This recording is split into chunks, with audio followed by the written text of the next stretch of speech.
This is Metal Podcast with Drew Harakal and Bill Corbin. How are you guys? What's up, man? How are you? I'm doing well.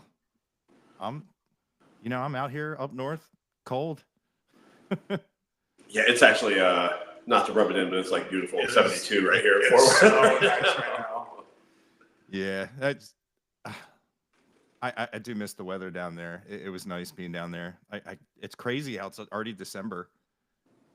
Mhm. It's This year flew by, yeah. like just Yeah. evaporated. Especially since the meetup too. Yeah. Oh God. Yeah. Yeah, that was fun. I had a great time seeing everybody. I had a great time. I maybe had too much fun. I was ruined for a couple days. Really? Working the whole time. Yeah, I don't know how you did it. I was Bro. I was good. I made sure I remembered everything. I kept it easy because I don't know if Drew knows. I've never seen Mickey in the Motor Cars live. I've hung out with Pablo. Obviously, I didn't even realize you were going to be there, and I was Gary, and I was so excited to finally see him. They were coming around where I live, and I had my regular just tailgate to see. I don't even remember Bill being there. Like, yeah. it blew my mind. I was like, she was like, there was this big guy at the bar like staring at you, and she was like, I told him to like leave us alone or something, and I was like, big guy, what do you look like? And she's like, yeah, big dude, man. And I was like, oh, Bill, that has to be Bill. She was like, yeah, I look back and he's on stage, and I was like, oh no, that just seals the deal. I'm like, did I talk to him? And she's like, no. And I'm like, thank God. I thought I did something wrong. We were in Elkton, Maryland, Mhm. and I was not expecting to know anybody there. And I'm like, I got my Saturday drink ticket, and I'm like going up to the bar. I'm like, I swear to God, that's Patrick. And I was like, well, we're not that far from here. But like, he kept like moving his back to me. It was like clearly like almost like he was trying to avoid me. I was like, I was maybe probably so I had to text Steve and be like, Steve, is Patrick at this motocross show? Because like I'm pretty sure that's him, but I'm also pretty blind. My contacts suck. Like, and so I was like, I don't know. And like I've done it before, where you go up to somebody like, hey, what's up? Oh, you're not who I thought you were. And so I didn't want to do that. And then afterwards, you were gone. And come to find out, pre-gamed a little too hard, maybe. Yeah, thank God I got out of there, because I woke up and I'm like, where am I? What happened? Oh no, no. Because at first I was thinking, when she said big guy, I was like, oh, Pablo, thank God, and then she described like big guy. I was She like, makes it sound like I was trying to like fuck you up or something like that. I thought it was a bouncer. She's like, oh, the bouncer came up, was staring at you. But yeah, God, that was, and I still haven't seen him. And I love their music. Well, that was a fun night. That's a cool room. It sounded really good there. Thank God for that place. Yeah. It's like you said, like when you walk in, you're like, ooh, how are the acoustics going to be in there? Because it looked like it would be like a big boomy room. Yeah. But it sounds fantastic. It's one of the few venues where I don't feel like I need to have my earplugs in. The sound crew was incredible. Like they know that room, that stage, the PA was fantastic. It was one of those rooms that you could do like singer-songwriter stuff and it sounds good, but you could be a big rock band and sound good. Oh, okay. Like that was like the type of room we always were trying to find with American Aquarium. I was going to say, it sounds like American Aquarium room. Yeah. Like the Ridgely Theater. I don't know why more bands don't do the Ridgely Theater here, but that's true. It's intimate enough, but can handle like a full rock show. Yeah. Production and just crowd wise. Yeah. It was really cool. Oh yeah, and another cool moment I had on TikTok was just randomly a video popped up, and I said, "Oh, it's Fox. It's Fox from Dexter and the Moonrocks in the shower promoting a song." It was Drew. And I had no idea. I was like, "Whoa!" And I'm like, "Who?" And I saw the name, and I was like, "Interesting," because I didn't know you were releasing any. And it had like their marketing, which I love, and it does so well. And I hope it's doing well for you. It said like, "Welcome to the And the other one, welcome to the sad side of TikTok. Yeah, I caught their vibe a bit, definitely on that series of little shorts that I did. Just depressing, sad music makes me happy. So Yeah, dude, representative.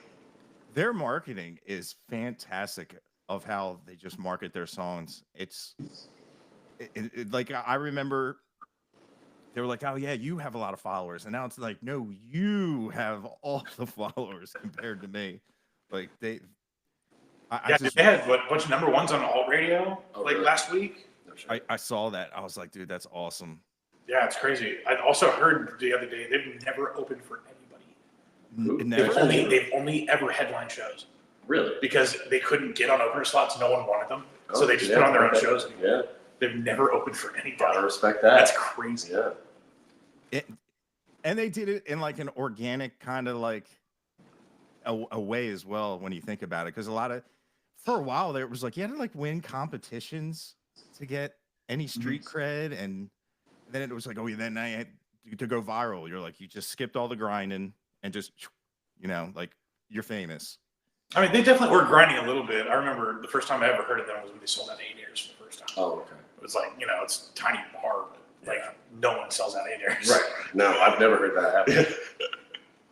Yeah, they just recently came up here. I got to see him again, so and they have a pretty good following up here. So I'm glad to see that. Like a lot of the Texas guys and everything. It's really cool to see that, because it gives more incentive to them coming up here for me to fly down in Texas. But not that I should complain, because I was shocked at how easy, if we didn't have the TSA, it would be a very enjoyable experience to go to Texas. Because like when I got there, they had like 3 lines open. I'm like, dude, I'm gonna miss the flight. I'm gonna miss this flight because of security. But like I spent longer waiting to get patted down and put in a machine than in the air. It was bad. I was like texting Steve. I'm like, I don't know if I'm gonna make it. Like, and then I look over. There's like a cousin in line. I'm like, oh God, we can't have any conversation. I'm running through this airport like the family in Home Alone. Like, I'm gonna forget something. But it's cool how like Texas is like a great hub for if you could fly and do gigs and that. Yeah, the motor cars will fly us out a fair amount, and I never have an issue with TSA. Like I think it's just because I look like I've never gotten patted down, and I always thought that I kind of looked a little bit foreign sometimes in the right light. I mean, like you're coming through the line, you're gonna get a little frisked every now and then, I would imagine. Yeah. They smell the rock and roll on you. But also pre-check helps a lot. Oh yeah, see, I need to do that. Yeah, me too. Dude, I never did, but they always put me on the same locator as somebody that did, so gave it to me for free. Oh, that's awesome. I need to talk to him about that. Yeah. That's the way to go. But, so you guys are collabing on music now? Oh yeah, we just started recording some more stuff for me, and Bill can play bass on it. We did a couple weeks ago? Yeah, for a couple sessions, and Bill's actually coming over tomorrow and producing somebody else at my place. Yeah, there's this young kid that I know named Hayden Phillips. Sounds a lot like Zach Bryan, and I mean when I say kid, I mean kid. Like he's like in high school, right? Yeah. Like he can't come over to the house till 2:30. Yeah, because he gets good. And I'm friends with his parents, and they're wonderful people. And he's a very talented kid, and produce. Loose term there, but he doesn't make you sit in that chair. Okay, all right. I've never done that, so that'd be cool. But he doesn't have like a demo. He started writing songs, and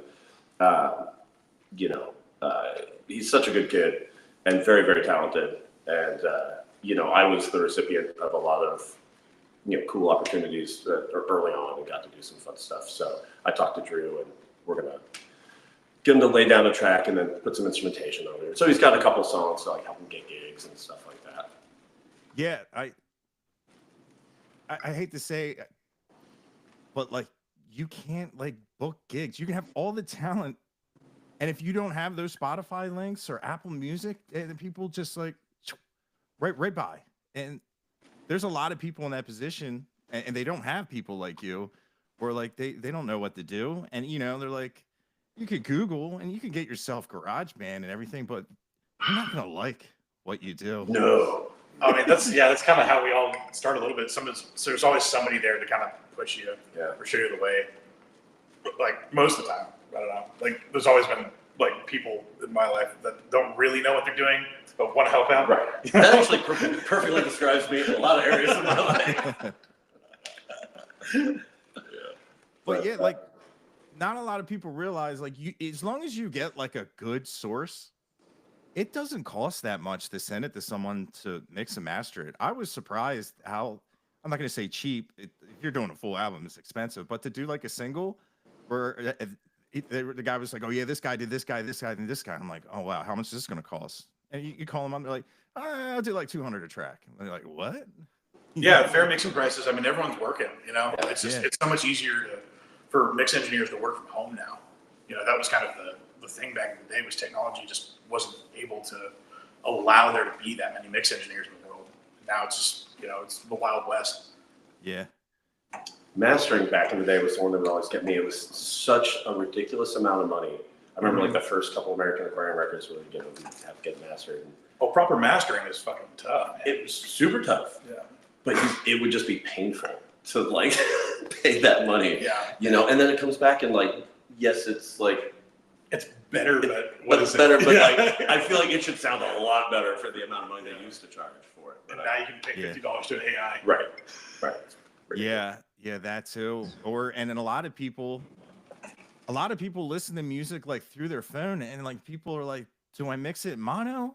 Do I mix it stereo? Yeah, what's really the point of like getting a good mix when you're not really listening to it through good speakers, right? Yeah.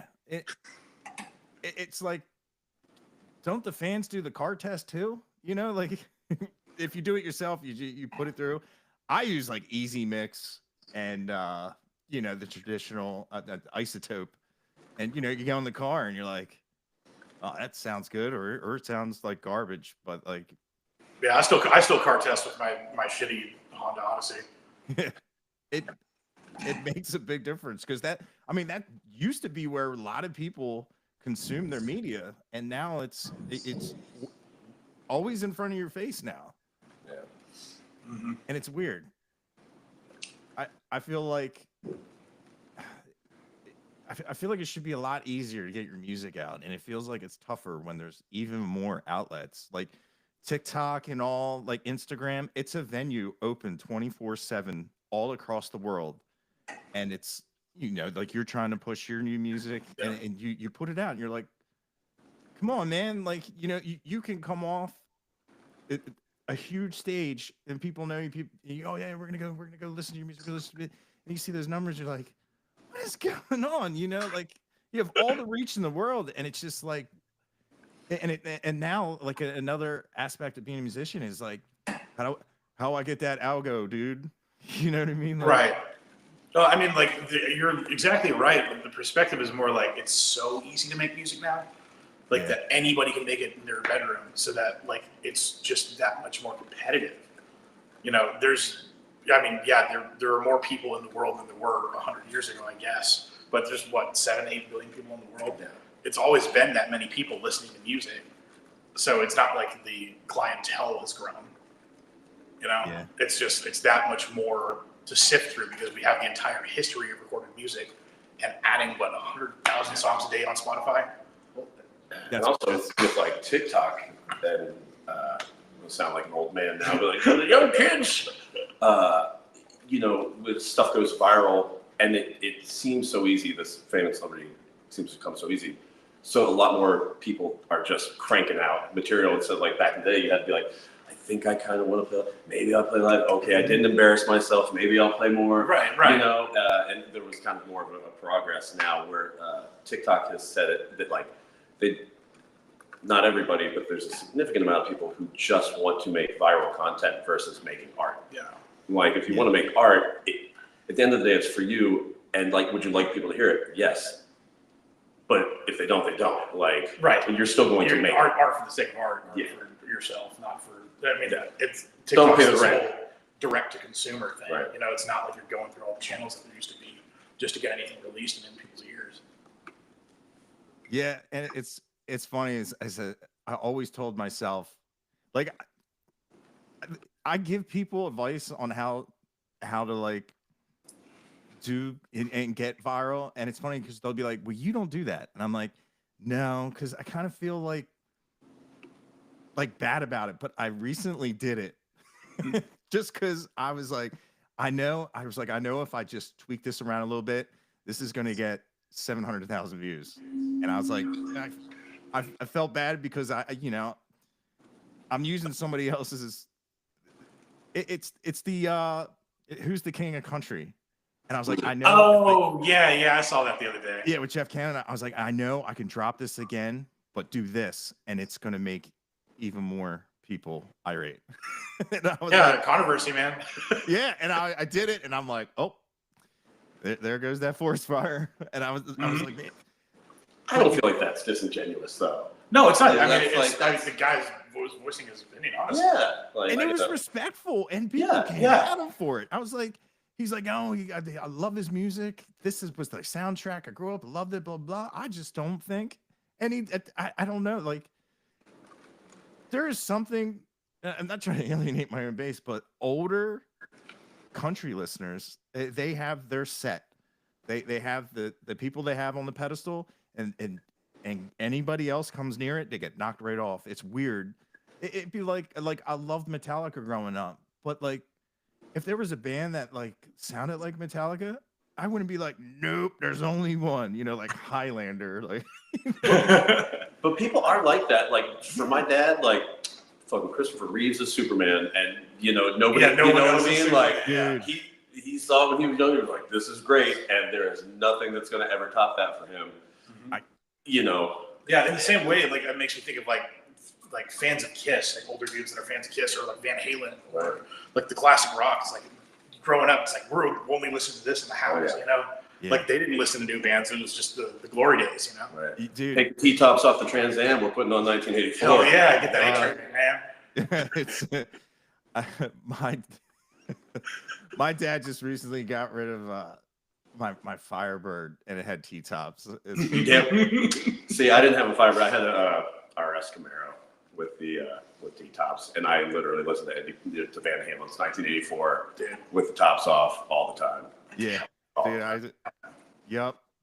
I remember I had a Firebird and I had a Trans Am, and I sold it. I sold the Trans Am for $400, and the guy goes, "Why is it so cheap?" And I said, "To pop the hood, you have to be doing 50 miles an hour, and you have to pull it while it's moving." I said, "There's all kind." I said, "Mechanically, it's sound, but there's things you have to deal with that." Right. And I remember he moved to Miami, and I was like, "How's the car?" He goes, "Oh, dude, all I do is I drive around and I blast Euro trash through the T-tops." And I could just see him in Miami listening. Like that was back when that European like techno and all like the Paul Oakenfold and DJ Tiesto, and I could just see him down there. I'm like, I like to think he's living his best life. It's like the Instagram dude, Big Time Tommy, OS for I life. haven't seen that. yeah, it's funny is that somebody asked one time, "What's that guy ever doing?" And I looked on like Facebook, and here he was. I don't know if it was his car, but it was a Rolls Royce Wraith. I was like, wow, he took a $400 car, and that's an upgrade. Good for him. Yeah. The T-tops. But yeah, dude, my dad was the same way. I remember my dad it's still Leonard Skinner. And I remember being like, "Dad, hey, check this out." It was Shinedown's version of Simple Man. He was like, "Turn it off." He said, there ain't no band that can cover Leonard Skinner. And like he went I was surprised he went and saw. I mean, there's no remaining members left, original members, but he went and it's like he doesn't even talk. He doesn't even want to talk about it. But like the keys player, my buddy, I don't know if he still manages him. I was like, "Hey, do you want to talk to the guy who plays keys for Leonard Skinner?" And he's like, "That ain't Leonard Skinner." He's not wrong. I don't want to talk to them. Nope. But yeah, he like went down to the funerals and everything. Yeah. Man. My buddy is actually the drum tech for Skinner. Oh, really? Yeah, and he's been with them for years, and like every now and then the drummer, will get sick, and he gets to fill in and play. But I felt bad the first time I went to go see him at work and play with him. I was backstage, and this guy comes out of the VIP like meet and greet tent, and he looked at me and made a face like he recognized me, and he was like, "Hey," and I was like, "Hey," and then just kept walking. And then I realized that was the singer for Leonard Skinner, and it wasn't that he recognized me; he thought I recognized him, which I did. And so now every time I go, I have to make sure my hair is different. And I'm like, I can't face him again. You gotta hide my muscles. I like to think he still remembers it. Like that son of a bitch bass player snubbed me. Who does he think he is? Now, speaking of like not being frontmen of bands, who's more likely to get recognized at your own show, you guys or Matt Westerman? Probably Matt. Yeah, I would have been definitely Matt. Yeah. I don't even know him, but I know who he is. It's funny, like the same, like I just remember him screaming when we were in Texas. That's the first time I met him, and people were rolling their eyes. They're just like, "Fucking Matt Westerman." Yeah, I got a lot of group text threads. Yeah. With his name in it, but I've never met him. It's funny. It's funny because like when I was talking to like Dylan Weldon, and he explained how people listen to music different, and it also applies to people watch concerts different. Yeah. Like people, like especially country, a lot of it has to do with the voice, and like I could totally see how like you guys could just have a memorable show, like the best in your lives, and you could with some people just walk out in the crowd and they would have no idea that you were just on stage. Did I not tell you my story? I don't know about this. This is great. Okay, this is a classic bass player at its finest. So we played. It was like our first time somebody had ever taken us out on a tour. Like we toured hard, but it was like bar gigs, menu venues, like fucking. If we could talk you into letting us play, we would play it. But Corey Smith, the singer out of Georgia, took us on tour, and I mean he was every night was sold out, but his crowd was like really tough to win over, and it made us a much better band because I mean they didn't want to hear us, they just didn't. But by the end of the set, like we'd win them over. But there was a learning curve. The first couple shows we got eaten alive, BJ, especially to his credit, like really learned how to work a rowdy, aggressive crowd. And yeah, because you attack them too much, they'll attack back. Yeah, like they'll turn on you. But he would like, there'd always be one asshole who would say something dumb enough and loud enough that he would roast them. I can point them out. He'd roast them, and then the crowd was like, "Oh shit!" Right? So like then they liked you. They were like, "Oh man, you fucked that dude up." Yeah. So we played the House of. It was my first time ever playing the House of Blues in New Orleans. It was sold out. We got done, and again, the crowd did not know who we were, didn't want to hear us, but by the end of it, they were calling for an encore. Just walk off stage, you're like, fuck, that is great. Like, opening bands don't get, sustained chance for encore. Oh, yeah, especially encore, Yeah. And so we're all walking to the merch table because we have to sell merch. And this drunk woman stops me, she's like, you are in the band.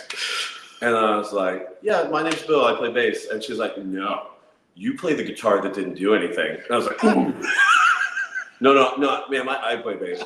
And she was like, no, I couldn't hear you at all. And it didn't even look like you were moving your fingers. And I was like, have a nice night. Thank you. I'm good. So like the universe will keep a bass player especially humble. Oh yeah.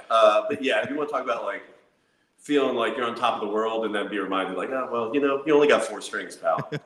You should just be didn't do nothing.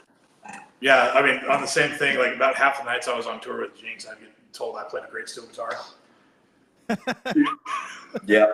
Somebody told me, God, was it one of the Silverado guys? said, talking about a pedal steel player, was like, man, that guy in the wheelchair could play. Like, what? The guy in the wheelchair. I played the pedal wheel. Woo! Damn, I like that. He got the machinery, man. Right. You got some hardware, man. Oh man. That's Not all the pedal movements were involuntary. yeah. Oh my god, those are two good ones, man. Oh, there's more. Even when you would be playing the keys, Drew, even like you would come out and Oh yeah. I'd walk around and I'd play guitar. No, I would always get called for playing steel. They thought the keyboard was one big steel guitar, but they also had the other steel player. I just laugh. Drew's like the OG of the podcast, and we went to the bar after one of his shows, and there was a guy at the jukebox putting Cody Jinks songs on.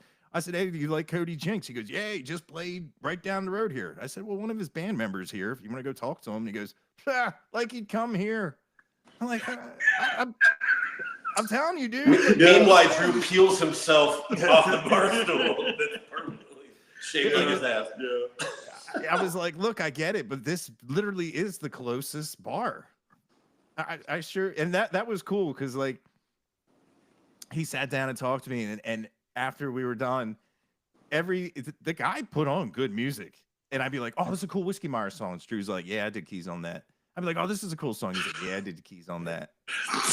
And it's funny. Yeah, you learned a lot about me that day. Yeah, I'm like, dude, who is this guy? And then like, Bill, you're getting right up there to Drew Harakal status of being on like everything too. It seems. Yeah, I feel like the ranch. There's a pretty good chance whatever they're playing on the radio, one of us played on or has some connection to. Yeah, and I never know. And then the one time Drew was like, "Do you just like everything I'm on?" I'm like, "I don't know." I don't know anything you're on. Like, I don't look at. They don't. Yeah, he was interviewing or doing the blind reaction. What was it, Evan or Della Rose or something? It might have been Evan Boyer.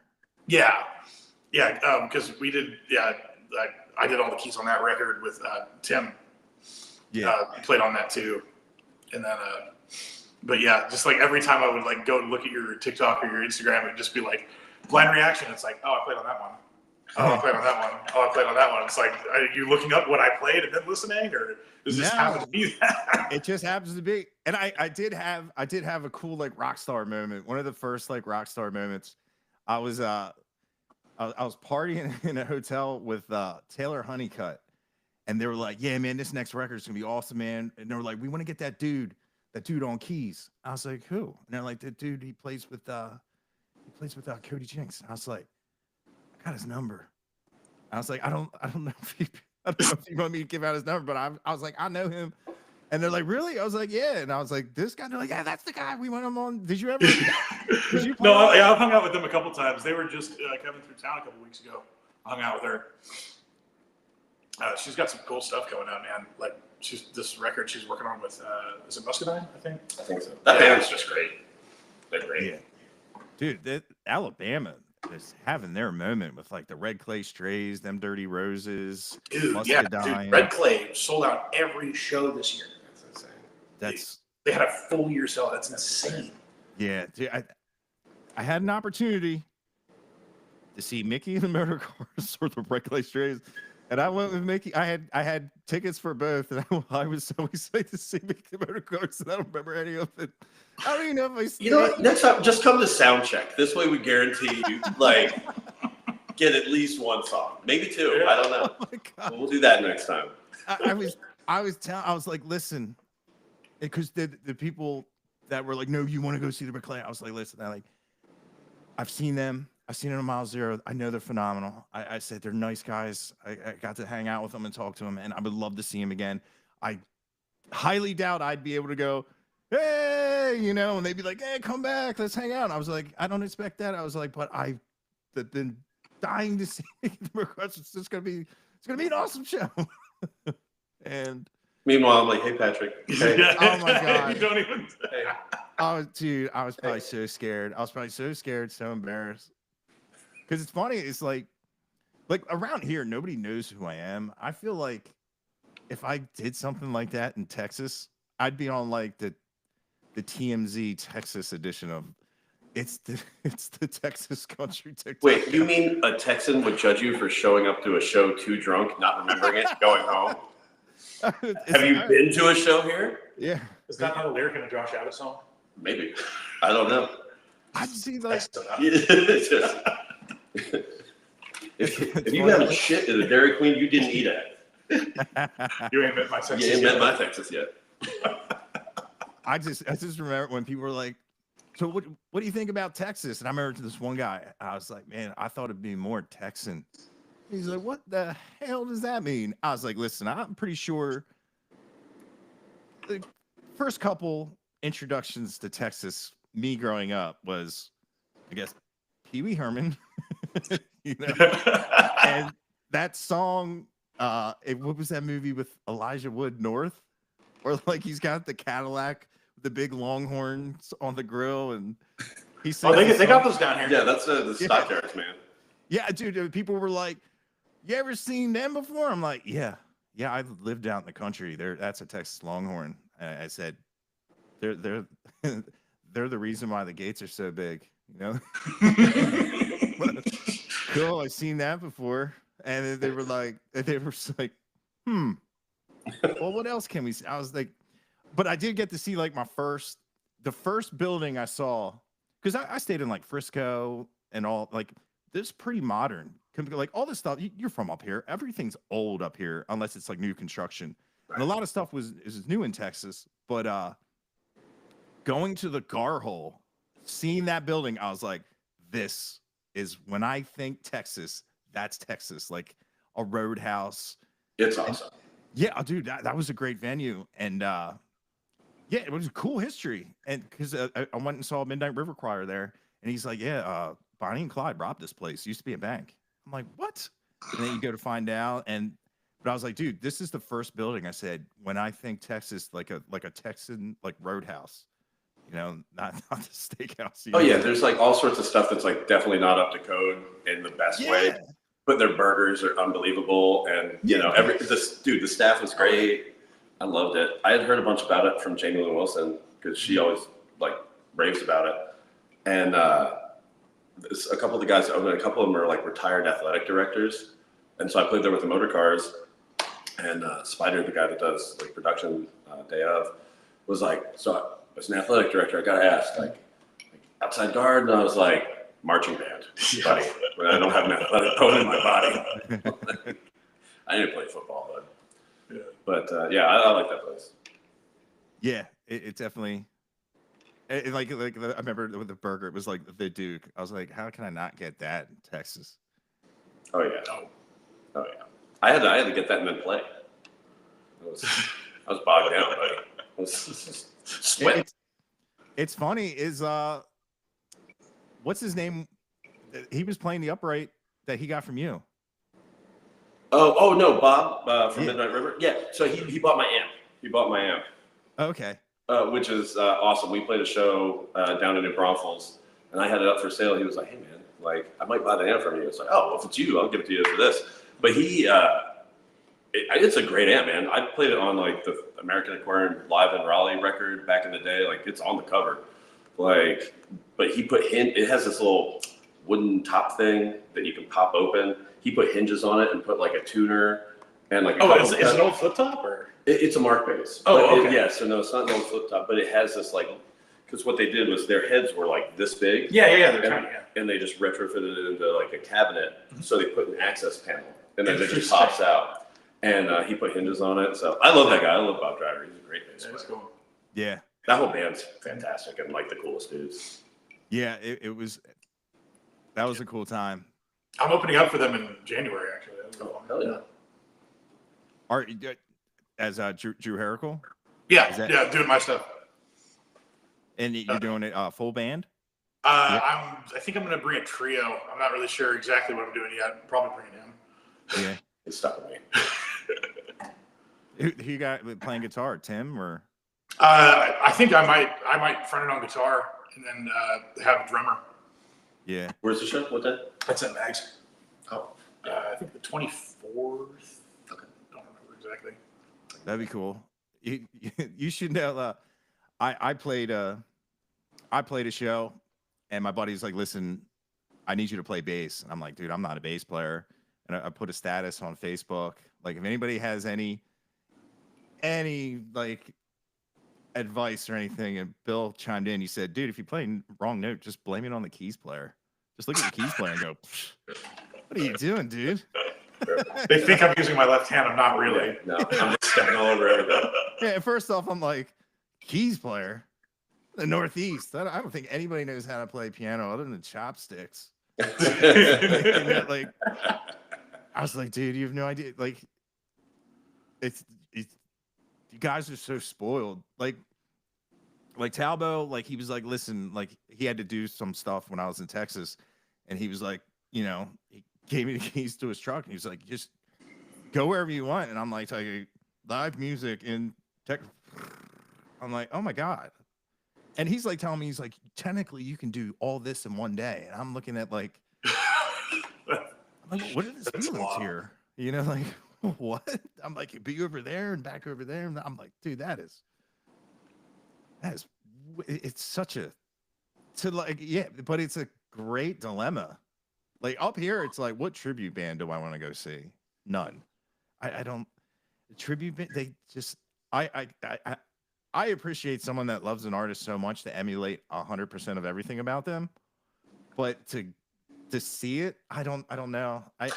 That's a great segue into our tribute band show. I also don't like going to tribute band shows, but we started a tribute band because it's fun to play. And also, we don't take it seriously because we also kind of hate tribute bands. But for whatever reason, Minstill. Yeah, I always get that wrong. Yeah, But, it's the pickle themed Vince Gill tribute band. yeah, the kosher tribute to Vince Gill. Vince Gill. But yeah, no, we're not like, that's the thing. Like, doing a tribute band, would not interest any of us, except for the fact that all the guys in it play in different projects, and we just want an excuse to play together. That's very true. Yeah. And like Vince Gill's stuff is very hard to do well, and so like we don't take it seriously, but we take the music very seriously, and it's just a really awesome excuse to hang. Well, it's a lot better than like trying to like go watch like a Beatles tribute again. You know, just like how many of those guys? They're all dressed up in the mop wigs. And, it's just kind of like, I get it. You've seen it once, you've seen it a million times, but you know, like to try to truly like dig into the music and just for the sake of love of that music. Yeah. Like Vince is one of the like best songwriters of all time. He's in my top 5 guitar players. Like, the dude's like just a phenom. Yeah. But I think so many musicians get into tribute bands because like there's money there, and like so much money this weekend. Where's it coming from? We're making no money. money. We're doing it for the love of it. Yeah, it is like literally the exact opposite of the reasons why most people do tribute bands. Yeah. Like, it blew my mind when like I got offered to play guitar in one, and it was like, he goes, yeah, you know, we'll have this, okay, we got the contract, and yeah, it'd be $130,000 a year. I'm like, what? Like, playing somebody else's song? Like, all I have to do is just like go on Ultimate Guitar, find the tab, learn. I mean, that. honestly, that's just getting hired by any artist, in a sense. Like, it's not your song; you're playing some other guy's songs. Yeah, so what's the difference? That's dude. The drummer in my band, his first co-write went double platinum. Ooh, well, damn. Okay. It's you know, people always say like there's no money in music. I'm like, listen. Right. No, there is. But you can't do it for money. You know what I mean? Yeah. He showed up with this big souped up excursion. I'm like, dude, what is going on? And he's like, check out this BMI check. And I was, bruh. You know, like, that's, I mean, yeah, when you're getting that many spins, it definitely adds up. Yeah. And he got the right coach, because he was like, yeah, you get these rights, mechanical, and this and that and this and this guy. And I'm like, whoa, I didn't know there was that much. He goes, neither did I. And I mean, now like he's doing songwrites for I forget where at, but like he's like writing all the time now, and He quit. He was like, yeah, quit my job. And he goes, now I just Oh write yeah, I music. mean, That's nice. if you have a double platinum single, yeah, I'm sure you get a publishing deal Exactly. pretty quick. Yeah. Yeah, You it know, was crazy. It was crazy. I was on TikTok live and I added them. They're like, yeah, man, you want to hear the song we just wrote? I'm like, yeah. And they're playing it. I'm like, yeah, it's pretty good. And who would have thought? Like, it went everywhere. That's crazy. Man. That's awesome. Yeah. Yeah. But that only happens. It's weird how the universe just picks its moments. Well, there's a #1 song every week on some chart, right? Yeah, true. Yeah. But yeah, like what Drew was saying about, for being hired gun guys, like a lot of it is almost like a tribute. Like, so with Kyle Nixon, the 38s, like we wrote that record, right? So like, Well, you guys were a band. We were a band, right? Coming into the Motor Cars, they have an album that's coming out next year that's already recorded. That's fantastic. But like, so I wouldn't have any part in like any creative capacity really with Motor Cars for probably like 2 years, Yeah. I'm still, you got to go through a whole album cycle before we start the, pre-production writing process. So that's why it's been really fun to work with Drew on his stuff. And we got our friend Tug, who plays with us in the Vince Gill tribute band. We played on a bunch of stuff with them. But like, so we all get along. Next time you're in Texas, you should come to Drew's studio because it's stacked with gear. It has everything you need. Middle of nowhere. Yeah. We started doing some pre-production stuff with like Jared Morris. Yeah, been working with him lately. Trying to think. We're doing some of that bass tracking for T Bros. Yeah, we retracked the bass for a bunch of T Brothers stuff that's going to come out in the next year. And then Drew's been very, very kind. I have some friends back on the East Coast that have wanted me to track some stuff remotely. I don't have the capabilities at my house, so Drew is very kind and lets me take up some of his time with that. And then also fix my basses because he's a wizard at everything. He's a phenomenal guitar tech, if you didn't know that. Oh, dude. Actually, we were just talking on Facebook earlier. Yeah. With like a typical Drew response where I was like, oh my God, my mind hurts. Because like polarity and stuff like that. And like, I just remember a guy being like, just take this wire and flip it. And that'll flip. I'm like, what? Yeah. I mean, that's true. Yeah. And like, I was talking to Zach Wilkerson and he was talking about like all this stuff. And I'm like, dude, like if I had a friend like you would either love me or absolutely, you would see my phone number constantly. Cause there's constantly like, I have like guitars that I love that I was like, you know what? Today's the day I won't shake soldering. Like everything is surgical. And then it gets to the point and it's like, I'm like, oh no, like, slag's going everywhere. I'm like, I'm terrible at soldering. I'm terrible. Like, I'll be looking at a diagram and I'll be like, oh no, it's backwards. Like, I am that friend for Drew. Oh, like I get. I do that for a lot of friends, but I used to do it for a living. But that's I need like a friend of a friend, so I could be like, I'm like, hey, Bill, Loose relationship. just tell him you got him a guitar. You got a guitar. You're trying it out. Nah, I need a split coil on this. Like, there's so much to like the instrument and then the science behind it. It's just you'll never get bored being a musician. You'll get poor, but you won't get bored. Yeah, there's something to like knowing how, like in a very intricate way, how your instrument works. Yeah, I feel like I feel like that's a part of me as a musician, like knowing how like a string creates the current through the pickup, like how it gets amplified, like why, the string is resonating and why, like the math behind the fretboard. Like there's a certain thing to like really fully understanding what you're doing that I think adds to a level of musicianship that like I think probably existed a lot more in the past. It doesn't so much anymore because there are, a lot more people that will just take it to a shop or whatnot because they have that convenience that they maybe didn't have back in the day. See, I worked at a guitar shop and like am fully aware of like what needs to be done and what's what on guitars and basses. But when it comes to like working on my own, I know that like I just second guess myself Right. so much on a ton of stuff. Well, like it's just trial and error, man. no, if I'm setting it up myself. Oh yeah. You know what I mean? Where it's is like, this gonna make it better? Is this gonna make yeah, it better? like it's like, you know how like when you're working on a project and you start being like, well, what if we try this? What if we try this? Like at some point you get It's never so gonna far get out. to 101%. Right. Yeah. Right. And so that's why it's nice to have you know, trust in somebody that, you know, he knows how I like to play, you know, and I understand enough about it to be like, oh well, let's do this on this, and he knocks it out of the park every time. Yeah, and well, and a lot of your equipment, you probably can't just wheel that into somewhere. Like No, like yeah, like vintage keyboard repair people are fucking very few and far between. There's quite a few in the Northeast, like around New York and those areas, like New England. But there's like one dude like Ken Rich on the West Coast. And there's some like Hammond techs here and there between, like, I know some in like North Carolina, Nashville. But like most of that I had to teach myself.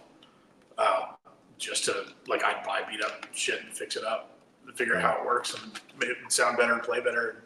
Some of it I kept, some of it I sold over the years, you know, because that there's just not people that are really dealing with them in a good, like in a good quality capacity. Yeah. I would say. Like a lot of people have like a beat up keyboard, but no one has like a good functioning keyboard, so they don't ever want to play it. Yeah, and that's like I know there's like jobs full time because like some of these department stores have organs that are the size of the store up here. Yeah. I think the one it might be considered one of the largest. Oh, do they still have live organists in there? The last time, yeah, and somebody to service it. I think it's Macy's or I can't remember. FAO Schwartz or something, probably. Well, see, that reminds me of like the old baseball stadiums and stuff. Like they all had organs built into them, you know. Yeah. But like now, what is it? The guy that was playing for the Rangers like got cut a couple of years ago, something like that. They just use, you know, Spotify now or some shit. Yeah. You know, but that was a whole, you know, art and like that was an entire career path to be a career organist, churches, parties, stadiums, stuff like that. That's fucking wild. That is, yeah. Yeah, again. I didn't know that was an option. Yeah, like when you're a kid going to baseball, there's somebody actually playing. Yeah. No, that's. Yeah. I thought about that. Computers taking over they're taking our jobs. They're taking the jobs and creating new weird ones, man. Yeah, like I was messing around with like one of those AI song generators, and I put you just type in what you want the song to be about. And I put in Trudy Erg revival sneaks on the Cody Canada's bus and drinks all of his alcohol, and it legit. It was like a cool song. It made me laugh because it did it in a funny way, but it sounded like metalcore. I was like, man. I was like, I could probably upload this, and I bet you somebody would spin it and be like, I love this band, and it would be completely like it's soulless. It was so weird. It's just, I'm like, man, I hope it never comes to this, but I don't think it ever will. No. One of my favorite ones I ever heard was Charlie Stout. Got AI to generate like a cock rock version of West Texas in My Eye. Yeah. That's like, once you hear it, you can't unhear it. It had me hysterical. It was pretty great. It's a good song. I wish I had it. I would jam it right now. But yeah, it's crazy. But yeah, I'm trying. I always wanted to ask. I remember when you were in Texas when you were playing with American Aquarium, and like you know, being a musician, like, and somebody that's like been on stage and knows how things work, and like I don't know BJ like you know BJ, but I just know he's like super intense, and I just never take my eyes off of him because it's an experience, and he reposted him, and I was like, the guy's got laser beams coming out of his eyes. You know, he's 100%. Because I thought the Texas sun was going to slow him down, and he was like the Dark Phoenix, like on fire. Yeah. I was like, and Super energy. yeah, he broke a guitar string, He played with another guitar. They brought back his number 1, and he hit that chord. I was like, it's out of tune. And he knew as soon as he did it, he heard it too. Uh-huh. And he went took your tuner off the top of your bass. And I was like, You just yanked it off. No, trust me, I heard it too. Yeah. But I kept thinking, I'm like, I was like, you have to take that guitar and run as far away from the sound as you can because you can't tune it when everything's going on. And I was like, oh no. And he kept trying, he was getting madder and madder and madder. And I was like, oh my God. I was like, someone grab that guitar because I've been there. Like you can't. It's a nightmare. But I mean, BJ's. Yeah, you get frustrated in the moment, but like, really, that's not going to faze him too terribly much because he doesn't really know that he's frustrating you half the time. He wasn't frustrating me. Yeah. No, I was fine. I was laughing. I thought it was great. Because you see, and you just have no control over it, and it's just like, well, how do you handle it, And but BJ's very good at like he'll try to fix it, and then that's the beauty of having like a 6-piece band. Like if he can just stop playing, you know what I mean? And he knows it. He wants to get it back up as quick as possible. You just roll with the punches. Everybody's doing what they can, because that was Highway 30, right? And so like the sun's beating down and everything, so it's hard to keep acoustic guitars in tune. Yeah. Anyway, like the boat may have been in direct sun or something like that. But yeah, no, BJ's a pro. He'll roll with any of that stuff. But yeah, no, that's the rule on stage. Like, if anybody has something that is necessary, I had a pedal tuner, so it's not. I didn't need the snark on there. I don't even remember why it was on there. But what was it?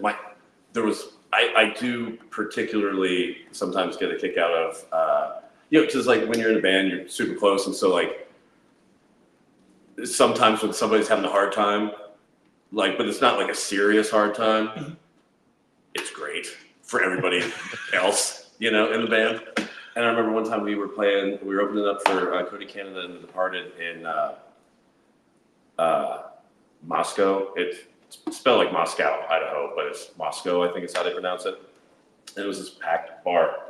And a couple nights prior, like, I'm not a big, like, I don't like smoke pot or, just because I'm bad at it. Like, there's not against it. I just fucking suck at it. Yeah. And so somebody gave me this chocolate bonbon, and they were like several nights prior, and they were like, eat a third of it, and when you think it's not working, keep waiting. And then don't keep eating. Then when you think that it's really not kicking in, still keep waiting. And I was like, cool, gotcha. Well, that crowd was particularly rowdy and was not interested in American Aquarium that night. And so we were all like a little bit frustrated. So after our set, I was like, fuck this, I'm eating this bonbon. And I ate a third of it, but like I'm a fat kid, so it was good. It was a good chocolate. So I ended up eating more like half. I was like, that's maybe a third. Yeah, it tastes good, so you want to keep eating it. Yeah, I was like, well, if there was some other chocolate around, it'd be fine. But this is all I had. And so Cody Canada comes on, and Cody was very well aware that like the crowd did not give us much time and attention. And Cody, you can't say enough nice things about Cody Canada. Like, he's just the best. And so he was like, I really want you to pay attention to that opening band. I'm going to call BJ back up to sing a song. BJ gets up there, and I think Cody gave him his like PRS, and it was in drop D, I think, and something. And I think Cody was just like, there's a tuner, you're good. And like BJ didn't hear it, and so he starts playing, and he like doesn't know why it's wrong. He's trying. He already started the song. Yeah, he's correct. So he's trying to tune it while he's playing. And if I had been a better bandmate, I would have maybe ran and found a guitar that was in tune and helped. Just cranked it up. No, at that point the bonbon kicked in, and I saw BJ getting frustrated with it, and so he finally stopped, and he just started like just strumming it, but screaming all the lyrics and leaving like very little air between it to like cover up the out-of-tune guitar, which I thought was hysterical when the weed hit. and couldn't stop laughing. And like merch, I was at merch, which was not far from the stage. So now BJ can hear me laughing hysterically. Oh. His guitar's at tune. The crowd's still not paying And he attention. thinks you're laughing at him. Which I was. And he would have been laughing at me too, like with just as much enthusiasm. Cause like, I was like, oh, this poor dude, like that's a shitty situation. And I'm going to laugh. And he would have done the same thing. But like he did it, he made it through to his credit. And he literally could have gone up there and done the best he's ever done. And that particular crowd that night just wouldn't have cared, you know? Yeah. But like, I was so hysterical, and I was just like, you know what? We're gonna lay down in the van now. Like, I just like removed myself for the rest of the evening. But like, yeah, I mean, he's had to deal with plenty of out of tune guitar. He's had to deal with an out of tune bassist some nights where I got right and couldn't figure out how to function. You know, so he's no stranger to any of that. So there's not. I really almost can't imagine a scenario where BJ really gets like flustered these days. He fell down at the Ridgely Theater like last year. Couple. Yeah, he tripped on something and fell and like literally just rolled, popped up like a spring. Yeah. Laughed. It's just like, bravo, that's fantastic. Yeah, I definitely like dropped the guitar on its face, started showing. Oh, yeah. we all have, yeah. Yeah, it's Like strap lock, like disengaged, fucking just fell straight on the ground. all that shit happens so much more than I think people realize from the crowd. That there's just always something going wrong. It's very rare that everything's going right. You know, dude. Like I was in a band, and it was like I can't say how many times like we would have to modify power supplies because they all have different power supply things. We would just have to carve one up and put it in and hope the board didn't explode or something. And like all the cowboy stuff that people don't understand, like how close this didn't happen because a chord, and now there's not like a radio. The Radio Shacks are gone, so to get all like stuff like that, it's crazy because like back in the day, you know, you could be like, oh man, we forgot this. You go to Radio Shack, get an adapter or get tools. Now it's just like we're gonna go to like Home Depot, like they don't have. No. Yeah, all this like power that. stuff's so specialized now too, like different barrel plugs and different voltages, and you know. Yeah, and all the RCA to quarter inch or XLR and all that stuff. They used to have that stuff, and they always somehow. And it's funny, like if you're not in the band, you would have no use for this cable, and it would just like disappear, like how a dryer eats socks. Yeah. Or these cables. You can never find it when you need it, and then you find it in some random spot. You're like, how the hell did that get there? Yeah, it's funny because like I'm left-handed, and it got to the point where like I wasn't allowed to wrap up cables because like everyone would do the roadie wrap, and you could throw it across the stage and it'd be perfectly straight, and they throw another one, it would look like a seismogram, and they'd be like, "That's one of Pat's," and I'm like. And they're like, "Yeah, you're done." I was never. It was at the point where they're like, "Yeah, just pick up the heavy stuff." But it's weird how much stuff, especially if you are like that type of musician of bringing your sound, of just how I personally like I'm done. You know, like going to a venue where you have to run your own sound and put stuff up, and half the time you don't get to eat, you don't get to drink water, and there's some of these times when it's outside, you're dehydrated, and now you're just starting off mad and frustrated, and it just. I'm sure you're gonna work for 4 hours before you go to work. Yeah. I like the gigs where the back, you know, you go there and you have your own amp or your own keyboards, and you have your personal stuff, and you go and guys, how's your monitor sound? Full band, boom boom, let's go. All right, go back and relax and have your dinner and come out. The first time that had happened, it was also like the first time this guy came up and he goes, "Hey man, I've been assigned to the band. What can I get you?" And I was like, "I'll take 50 chicken tenders and a 30-pack of Miller Lite." And he goes, "Okay." And he walked away. And I was like, "Dude, how crazy would it be if he comes back?" This dude came back with a wheelbarrow filled of ice and beer. and I didn't count them. I wanted to. Like 50 chicken tenders. I'm like, oh my God. He goes, what? He goes, I'm assigned to you guys. I'm going to get you whatever you guys need. I'm like, so you're like our handler? I was like, I've heard stories about this. I would like to reorder. I just thought it was, because I thought he'd be like, this guy thinks he's somebody. I thought Pass the chicken tender test, buddy. All right, I'm gonna send you for real dinner now. Dude, I was like, we hit the big time. That was also the first. I looked down at the set list and I said, Freebird. I said, there's no way we're playing that. Good thing I didn't practice it. And the lead singer looks over. He goes, you ready? Well, we're playing your song. And I said, what song's that?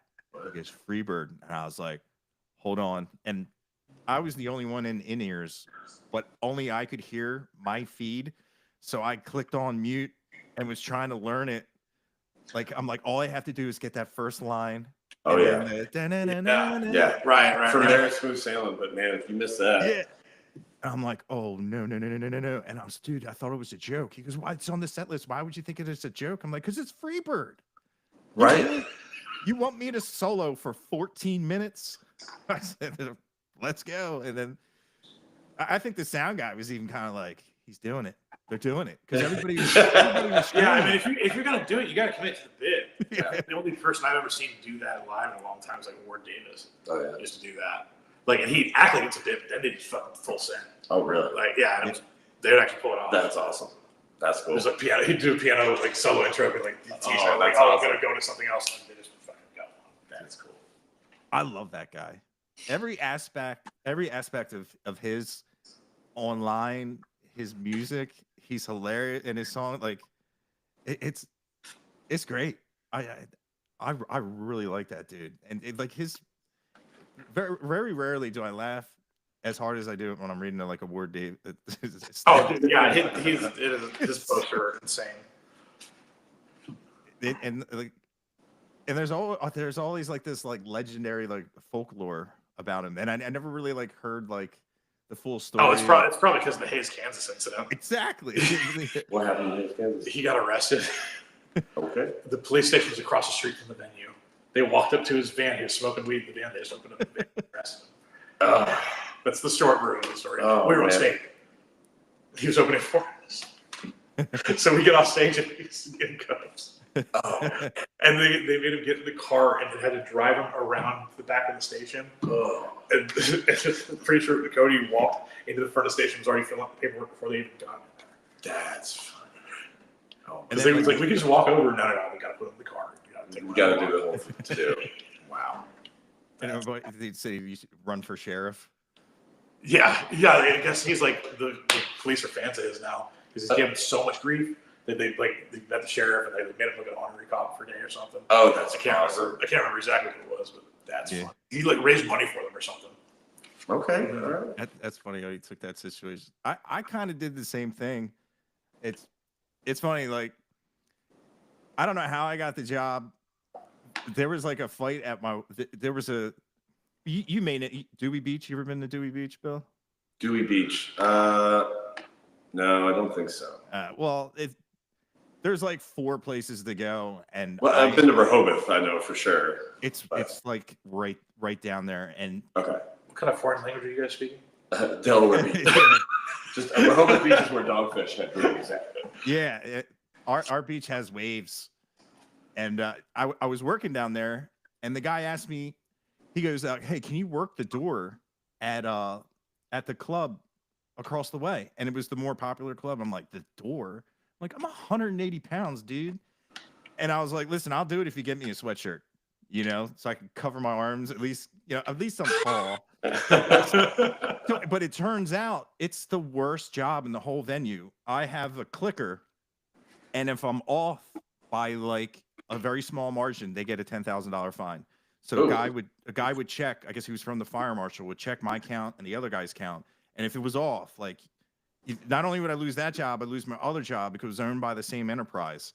So I was taking it serious, and like this guy walked out. And they said, whoever walks out this door cannot come through this door. And this place is packed. It's the most popular bar in Dewey Beach. The guy walks behind the dumpster, goes to the bathroom, and he comes back. He wants to walk to the door. I said, nah, dude, you got to walk around. He says, no. I need to get back in there. I'm like, I don't care what you have to do. What you need to do is you need to go back around. You know, I was young. I needed the job. I needed the money.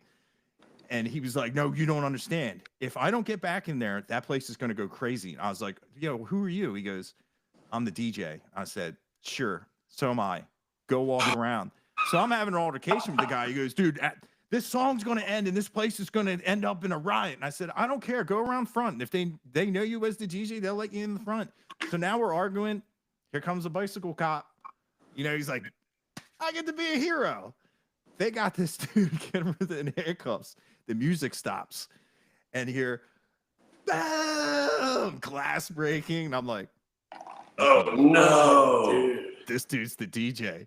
Oh. They got his ID. They're like, apparently it's DJ's birthday too. So it's his birthday. Oh. And the other door opens up and they're like, where's the DJ? And I was like, he's trying on these bracelets. They're like, you got the DJ arrested? I said, you told me not to let anybody in this door. And he goes, it's the DJ. Get in here. He gets in. He goes, sorry. He goes, he tells the story. And he dedicates a song to me. And the song was like this rap song, like, F this dude. You know, people were coming out like drinks with me. Like, oh, yeah, you know, get the DJ arrested, ruin our Saturday night. I'm like, man, you know. Oh my God, dude. Like, That's a great story, though. The guy, it was his birthday. He was the DJ. And it was nuts. As soon as the music stopped, he wasn't lying. I was like, uh-oh, there's an angry mob in there. But he made them all angry at me. And like, I'm the only guy with wearing the establishment's logo on the guy out front, you know. I probably had blonde bleach tips too. So, you know, like that Sugar Ray looking douche. He tried to ruin your night. Get him. It was terrible. Oh, dude, that's awful. Yeah. And then I was telling guys, like, so what if somebody else says something else? They're like, no, don't let them through the door. And I'm like, like, really? This is getting You're better than me. I'd take off that sweater and just gone home. Like, well, I'm fired from both jobs. Yeah. Oh man. I was like 19 at the time. And what really, like, I was living at the beach, so everything was expensive. But this guy kept a buffet for the workers like 24/7. So I had free food. So that was a thing. Like, all as much food as I could eat at any time. So it was like, man, if I lose this job, I'm gonna have to like go grocery shopping and it was like good food. It was like from the restaurant. That's awesome. Yeah, I remember like you got the DJ arrested. I'm like, I didn't know anybody that worked there. I was like, dude, I'm an independent contractor. How was I supposed to know? You hired me for a job. It's funny. Yeah, they don't have a 401k, but I do get a buffet. Yeah. Yeah. The fried chicken is. Yeah. Yeah. He put Lawry's on it. I would have ate trash back then. I love some Lawry's. I've been trying to find a way to make vegetables taste better, and I got to the point where I put so much Lawry's on it, they're no longer healthy. Right. Just eating the seasoning. Like, well, you got plenty of vitamins and minerals, but your blood pressure is through the roof. Yeah. Oh, it does help me drink a lot more water. Yeah, like I feel like Jim Carrey with Me, Myself, and Irene. The Cottonmouth is incredible. Oh man. So yeah, Talbot was saying you guys are like hosting a show tonight too. Oh yeah, there's a local songwriter competition going on. They've been hosting at a bar called Tulips. It's me and Tim and another producer buddy of ours, Clint Kirby, are judging. Just trying to get some local talent to kind of drum up together. It's like all kinds of styles. We've had anything from like a couple weeks ago. There was this. It was almost like a Linkin Park, like hip hop meets acoustic guitar thing. We've had just like garage rock, lo-fi, indie, like ballad kind of stuff. Straight up classic country, just like normal Americana songwriter, like all kinds. We're just really hyper focusing on songwriting quality. It's like you don't have to be a great performer. You don't have to be a good singer. It's like Leonard Cohen wrote amazing songs and was a terrible fucking singer, in my opinion.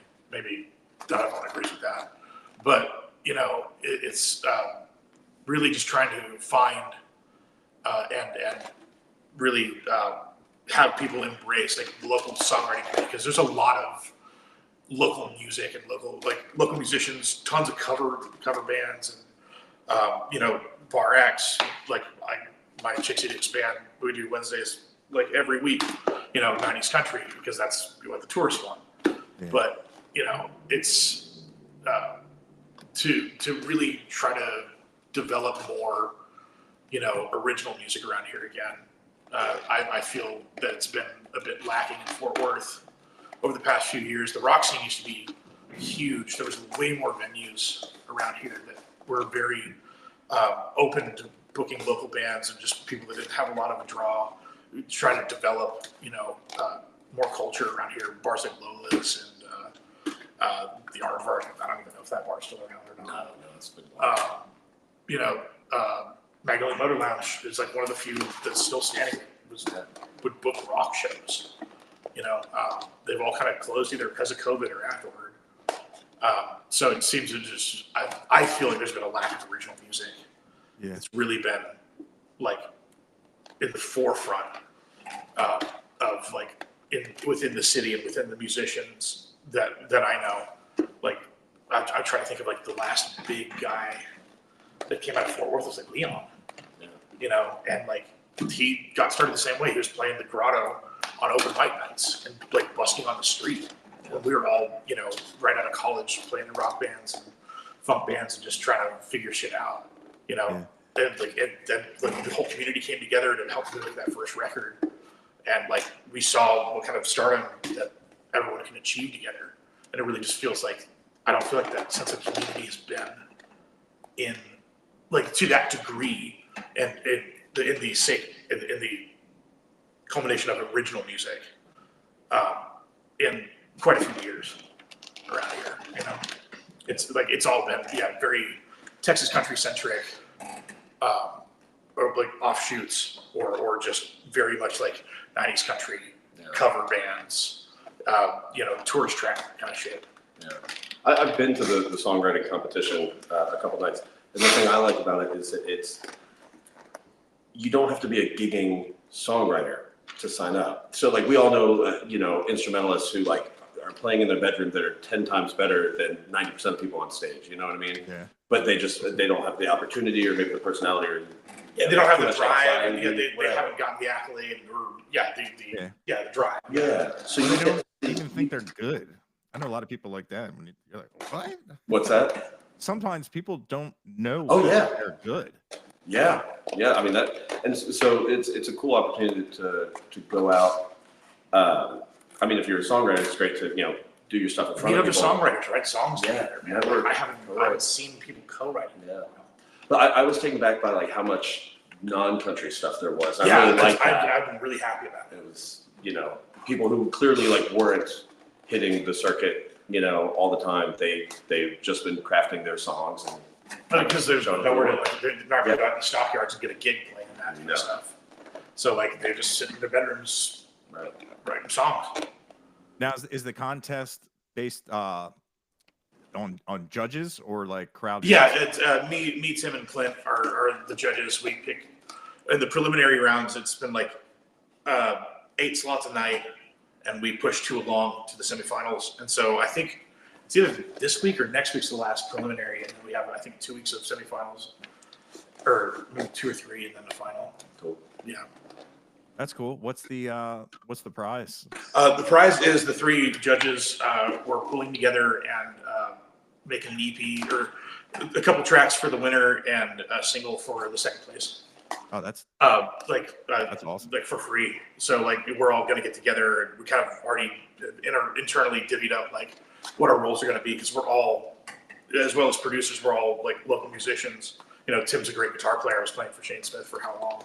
Yeah. Like I play keys and do other stuff, and Clint's a world-class drummer that tours a lot, and so we kind of are the house band as well as the producers. So we can kind of just do it as the three of us, and we've all got our own like respective studios as well. So we might drag them to my place for tracking certain things, drag them to one of the others for like a mix day or something like that. Yeah, that's a sweet deal. Like, yeah, and it's really like it's great to like open doors and like meet new people that you wouldn't have met otherwise. Like I've like seen so many people I had no clue about that are just phenomenally talented. Even some of the people that we didn't pass on because we can't choose everybody.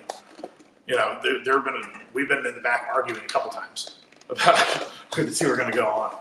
Yeah, dude, the one time I was in Nashville, we're having dinner with it was somebody from some label or something, and you know how like those business talks go with label tells oh this that and this. We're like, all right, and they were like, hey, we want you to come out. We're scoping out this rock band. We just want you to just come out and just tell us what you think about them. And it was like in the middle of nowhere, and our lead singer, like he this is not afraid of anything. He walked into this venue first, and he walked out, and I said, "What's going on?" He goes, "I don't want to be in there by myself." And I was like, "Why?" He goes, "This bar looks like every fight scene in every music video I've ever seen." And I was like, "Really?" So I walk in, and I'm like, "Oh my god, this place looks rough." And of course, our bass player, he goes, "Well," he's Canadian. He's like, "Well, man, look how real this thing looks." And it is like a wolf, a real live wolf.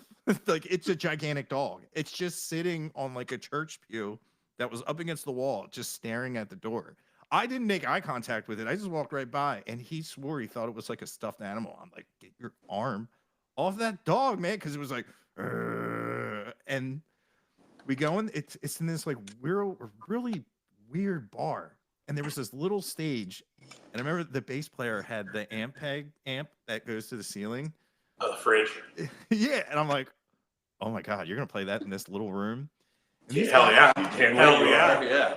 Dude, these guys came out, and the lead singer, he comes out. They all wearing like dirty cardigans. You know what I mean? Like just like, hey man, you might have seen us clean your table up after you're done eating that PJ. What was it like? What's that? PF Chang's. Yeah, we're bus boys. And I was like, that's how you're gonna lead your set, dude. And he's like, 1, 2. And when I tell you, they were one of the best bands I've ever seen. I can't remember. And it had like a cool name. And I was just like, it like crushed my dreams at the same time. Like when you're in like a music city, and these guys can't play like the Broadway, the bigger venues, they're out in this like, I might get stabbed in this venue type thing. And it just was like, if they have to be looked at, like if these guys just couldn't be like pen paper now, we love everything. Because to this day, like I know the one guy, he still listens to him. He still, it was like just like a wow. It was a really cool moment because but like I said, like I was like, oh man, it was like soul crushing for me because like all this talent. Yeah, like I wanted to be a musician. My dad would always be like, "Shut up, Jimmy, go throw a baseball." He wanted me to play baseball, but like I wanted to play guitar, and I was like, I'm gonna do whatever it takes to play music. And I had a buddy who was managing a band. The band they had a song on like Need for Speed. They had a song on like a big Marvel. It was like one of the first Marvel movies out. So they had a record deal. They were huge in Europe. They were doing great. And I remember walking in, and it was one of my friends from high school. He was doing great. Band's doing great. They're signed. And I walked. It was like a 98-degree day, and I walked in the Banana Republic for some reason, and I'm like, the guy stacking pants has on like a turtleneck sweater with like the thumbs. And I'm Oh, like, dude, Oh yeah. what are you doing? It's 100 degrees out. And he turned around. I'm like, Dusty, what happened to the band? He goes, broke up, dude. Dreams over. I'm like, what? Like, what do you mean? And he was like, yeah, dude, it's done. We're done. And I'm like, just like that? And he goes, yep, just like that. And I'm like, you're stacking pants now? Like, it was just like, how can you go from top of the, just being over in Europe and whatnot? And it's just, it's funny. After 20 years, they had their reunion show at the Elkton Music Hall, and they sold it out twice. Oh wow. nice. But Dusty, he ended up.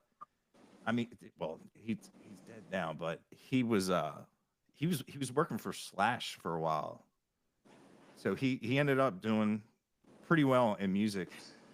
So he was like Alice Cooper. It's funny is I thought he was working with John Bon Jovi, but it turned out to be like some like WWE wrestler. I'm like, dude, that's John Bon Jovi. He's like, that looks like John Bon Jovi if he ate John Bon Jovi. And I'm like, oh, that is a big dude. Because he's from around here, so I figured, Yeah. it's funny. We one of the guys he recorded with, I remember, you find out this guy lives around where you are. So, you find out where he lives, and you go to his house, and you ask him to cut a record. He's like, I don't wake up for less than $20,000. I was like, well, you didn't look at the car that just drove up to your driveway, did you? We pushed it halfway up. Yeah, it's funny. He was, you play the demo, and he's like, haven't you ever heard Don't Bore Us, Get It to the Chorus? I'm like, have you ever heard the wah, wah, wah, wah, wah, wah, wah, wah? And I didn't stop until somebody said, shut up. I was like, see, you're bored. Like, get off my board. Who do you think you are? I'm like, the guy tells the truth. I was like, oh my God, that's the longest intro ever. It's up there. Yeah. Oh, good times. It's funny. It's like I wrote out all these questions. I haven't asked like a single one. I remember like Drew was the first one, and everyone's like, "What are you gonna ask him? What are you gonna ask him?" I was like, "Dude, I have no idea. I have absolutely no idea." Yeah, because you were just off the cuff on that one. Yeah, that was the first time I actually like used the rig. I told the person I was with, if you see red on this meter, speak up. I got home, ran it through, all clipped. I had to use. Oh. I had to buy RX Doctor. Oh, just to declip it. And it fixed it. Yeah. The learning curve was I was just like, oh my God. I was like, there's no way, like, that was like my first experience with like the Texas country and the red dirt was American Aquarium. And then the second one was you guys. And that was at a way bigger venue. And that, dude, I was like, that's the closest I've like ever been at a con. Like I was second row. Like I was like, dude, this is crazy. And then I just remember being like, there's no way this guy's gonna come out. Yeah, I was like, oh yeah, you just like hit me up on Instagram or something, yeah, right? Yeah, I was like, there's 20,000 people here, or whatever. It was a big venue, and like, I had nothing better going on, man. Like, I just laughed because you were like, I'll just hoof it there. I'm like, nah. I was like, I have a car. Everything's broken on it. Like, I remember the glove box wouldn't stay closed. I was like, oh my God. Well, you never know when you don't know people, man. Every now and then there's a fan that just like goes overboard or something. I've had rarely, thank God, but I've had people like look at my address and come to my house and like just to say hello because they were a fan. That's crazy. Yeah. I'd be like, hello, and hey, you mind cutting my grass? Right. It was. I think the last time it happened was a couple years ago. It was on Easter. My parents were over. On a holiday? Yeah. That's even. The only way I can get off. Sorry, Drew. Yeah, it was a little wild.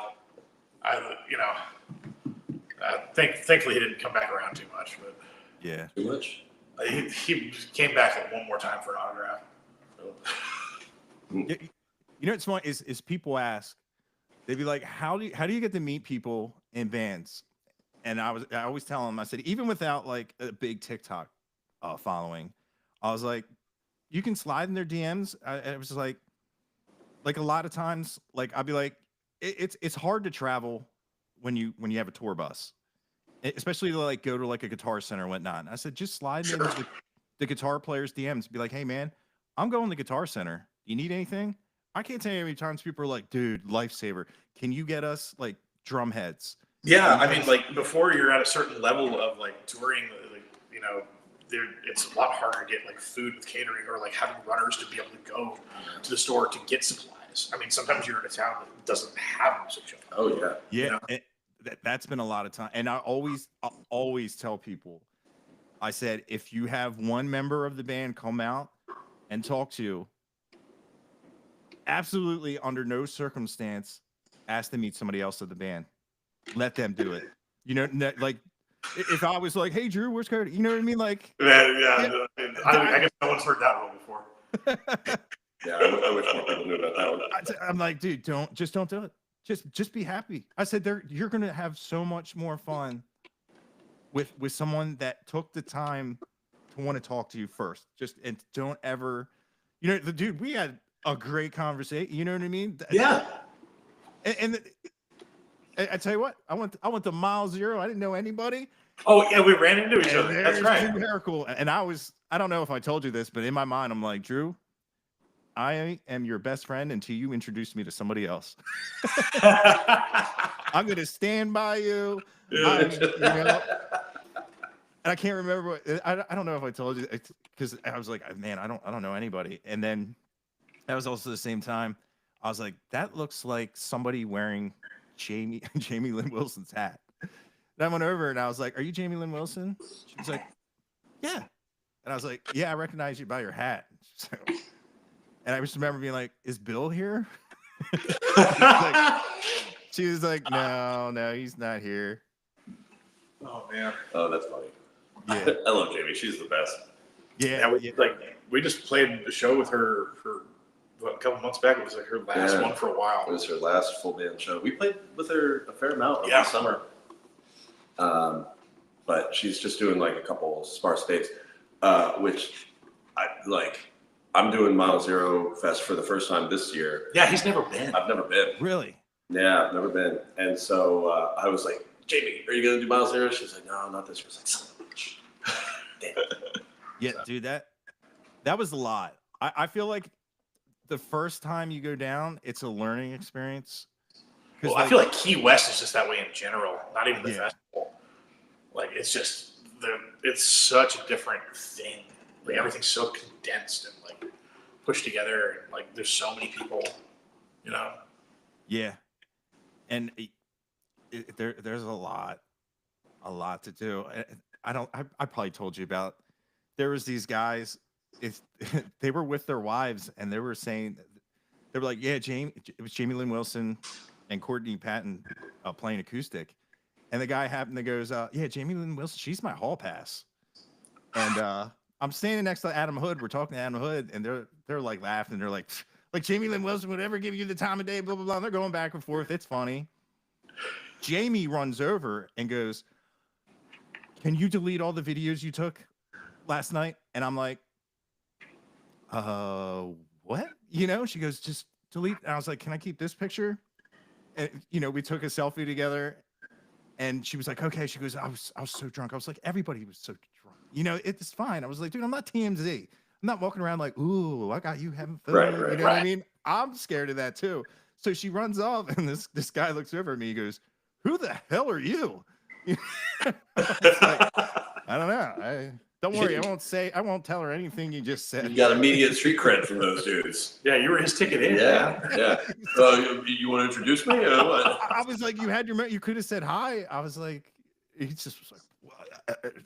Right after, him and his wife having fun. But yeah, it was everybody, you go back to the karaoke bar, and you do everything in excess. And Yeah, watch Tom's last. Oh yeah, yeah. dude. I love Tom. Yeah. Oh, I he's didn't know- better than that too. Oh, is he? Yeah. Okay, cool.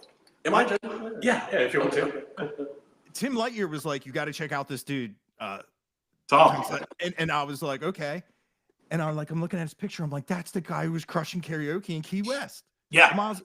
And I'm like, "Dude, like, how can you miss that hair?" Because when he was the same with the hair, I'm like, "Wouldn't that, nah?" And yeah, that was cool because I remember asking, "Who's that guy?" And they're like, Yeah, Tom said his name. Tom's a great songwriter. He's actually filling in for Clint tonight at the songwriter competition as the judge. Okay. I was like, "Oh, he plays drums too." But dude, yeah. Miles here is all you'll have a great time. I'm excited. I'll have a great time if I don't end up with 3rd-degree sunburn. So my first time in Key West, I got sun poisoning. Yeah, no, I've gotten sun poisoning plenty, so I'm gonna bring all the SPF. Yeah, all of it. I'm going to Costco. I'm gonna ship some buckets down there and just bathe in it. I'm not good out for that. The pictures I have, I'm like lobster red too. Well, so like when you're on stage, do people play in shorts or do people still wear? Oh yeah, totally. I play in shorts. Okay, I'm excited about that. I don't know if it was like frowned upon, but I did. So I'm okay if it's frowned upon. I just hard no. Like I would never show up to like a gig, in jeans. I mean, like it is also like show up in jeans, but February, January. It's January. Yeah. So it's like it gets chilly. Like 50s. Oh wow. Okay. It's cold when the iguanas start falling out of the trees, frozen, because like below a certain, they just fall. Wow. And they say to dispose of them humanely. Are they dead when they fall out of the tree, or are they just like taking a little nap? They're like, like I guess they go into like hibernation. Yeah. They're warm blooded, but they're like they're everywhere. And they got the roosters and the wild chickens. Oh, the chickens in the street. Right. Okay. Yeah, they just walk around. You're not allowed to talk to them. Are you going this way? I don't. No one's asked me yet. Okay. Dude, yeah. Don't mess with the chickens. But they like every bike has a basket that could fit a chicken in it. It's like it's entrapment. I'm like, if you don't want me to steal a chicken, why? You shouldn't give me this convenient poultry-sized basket. They look delicious, and I'm like, I like your cereal. But like, they walk in and out of the bar. It's just weird. I'm excited now. Yeah, it's really cool. But yeah, it was like everybody I knew that was going to be going down there, Bill and Lance Rourke, they all didn't show up, and I was just kind of like, that was also the first time like before I thought I was going out by myself, which I was. So I was like, man, I'm just, I'm going to have like, I think I had like 10 Millers. I was like, man, what am I doing? I'm just going to go in town. And there was like people like, hey, you're that guy. I'm like, oh no. And they're like, what do you drink? And I'm like, uh-oh. Next thing you know, like I'm laying on the floor of a taxi with Midnight River Choir. Like, like there's seats, man. Sit on the seat. There's no better people to Sherpa you up Hammered Mountain than Midnight River Choir. Midnight River Choir boys. Like, they'll get you through it. Whatever your deal. They've gotten through everything. They've all been there, Exploding hotels. Like I like to think, exploding hotels. Like I like to think if I hit like, a new level of, fucked up in this, that like an angel Bob Driver just comes down and just like takes my hand and just like leads the way. Let me show you the Hunter S. Thompson. Yes. But yeah, and it's funny is Jeremy Noble was there. I don't know if you know Jeremy, but he hat, long hair, beard, and Talbot gave me a picture. He says, "You got to meet this guy. He's a legend." It was a picture of Rio Tripiano. And I walked up to Jeremy and I said, "Hey, are you Rio Tripiano?" He goes, "No, sir, I'm not. I'm also not Ward Davis. I'm also not Cody Jenks. Also, I'm not Chris Stapleton." I said, "You do look like all these people, though." And I remember, Jay Drew, does this guy look like Ward Davis? You're like, yeah. He was funny about it. And he like, Uncle Becca, you get the hat. Uh-huh. He goes, I assure you I am not. And he had all the names. Yeah. Oh, that's funny. But I ended up I found Rio, and I'm like, yeah. And he goes, hey, you like the Copper Chiefs? And I was like, yeah. I was like, that's one of the first guys I heard, and was like, hell yeah. And I'm like, why? He goes, that was a good answer. I was like, oh, you're in the band, aren't you? You got me. I said, people. Man, I people have forgot done the name of that band. I know. They were so It's good. been so long. They were so Dude, good. that Ain't Living Long Like This, that version, oh, it's good. And what is it? Rattlesnake Boots, or I think Jared Flushy wrote that. Oh, okay. I think he did. I don't know, or that might have been a Dolly Shine song. I don't know. It just, that's another layer of the onion of, when Drew tells you, like, he's on this, that, and this, and then you go to find out there's people that are like on everything, like Drew, and like. Oh yeah, dude, Flushy's been in so many bands over the years. Yeah, like, sure. It's a great, yeah. Yeah. It's funny. Is somebody on like one of the forums was like, man, I really like that guy's style. He sounds like Co. I'm like, he played with Co. Well, yeah. Right, Yeah. yeah. Makes sense, right? And then, I'm like, and he played with Shane, and he played, and it's crazy. Like the big names, and every time. But also, to me, it's impressive. Like you got a guy like Jared and Drew the same way. You can see them in different projects, and they have a distinctive enough style that, like, yeah, they put their flavor on everything. But it's not like they just do their thing. It's fun to watch them with different projects. Yeah. You know what I mean? Like they need to flex different muscles. Yeah. Like, I mean, I like playing with different projects like that. Like the 38s are much different than American Aquarium. Yeah. But I love them both. Same thing with Mickey and the Motorcars. It's a much different band than playing with Jamie Lynn Wilson. Yeah. Yeah. That's why they started in Still. Right. It's because we didn't really get that outlet anywhere. Yeah. Absolutely. Dude, that song Close the Bets. I thought that was like one of the best songs of the year. Was that the first single? That's so okay. Somehow this Oh, something. God. No, Drew almost played on it. I Really? cut the keys for that song. It never got put on there. I'll send you the video. Yeah, he sent me a video of him. I one taked it. The entire take. It was like, I think I did like 20 takes before I got it. But I wanted to do it in one take. Dude. I was up to like 4 a.m. and I did it. It's so good. And like ultimately, I don't remember what it was. It was like we got it too late. We'd already gotten it mixed. Yeah, because it was already getting pushed to radio or whatever. Right. But like, so I mean, that whole song is just like a shred fest. Oh yeah. And I love it. Like I love that song. I love playing it. It's awesome. And Drew came in and fucking killed it. And yeah, I still have the video. I have the audio track of him playing. I was talking to Haystack about that the other day. God, yeah, I wish that had. Man, I hope we re-release that record and have that as like, cool. like a B-side. Yeah. But yeah, like Drew even played on that shit that didn't even come out. Yeah. I mean, that happens all the time. I mean, honestly, like a lot of projects that I work on, I'll overtrack, especially if I'm like doing it remote for like at my own place by myself. You throw paint at the wall and let them pick what they want. You know. Yeah. But we were talking about his studio and all the shit. Like what you also have to see is you have to go to his house and see all the records on his wall of records that he's played on. That like even me like Yeah, you've got a couple on the wall. That you've been doing that now. Like here. Well, yeah. Here I got a fair amount, but mine are all like 2 bands. Like Most yours of are mine like are fucking Jinx and but there's still a lot of vinyl records that I'm like, oh, you played on that? Oh, you played on that? Oh, you played on that? Yeah. It's easier just to say, what didn't you? What's that? It's just, what didn't you play on? Right, exactly. Yeah. All your favorite records. That's the answer. He played on all your favorite records. Well, not all of them. Just most of them. Yeah, I remember seeing that he was putting the 38s on the back burner, and dude, I thought that album was fantastic, and especially like that song. I love that song. It's practiced gnarly, dude. It's nuts. Dude, that whole record is I love, and there's nothing about it I didn't love. Like I love playing with those people. I I love recording it. Yeah, you guys had a great group, man. Like, yeah, it was awesome. Like even like all the different drummers that were coming through, like every single one of them was solid.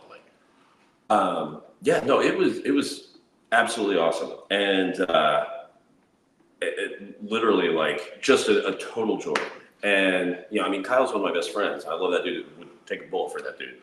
And it was just great to be, you know, a part of that.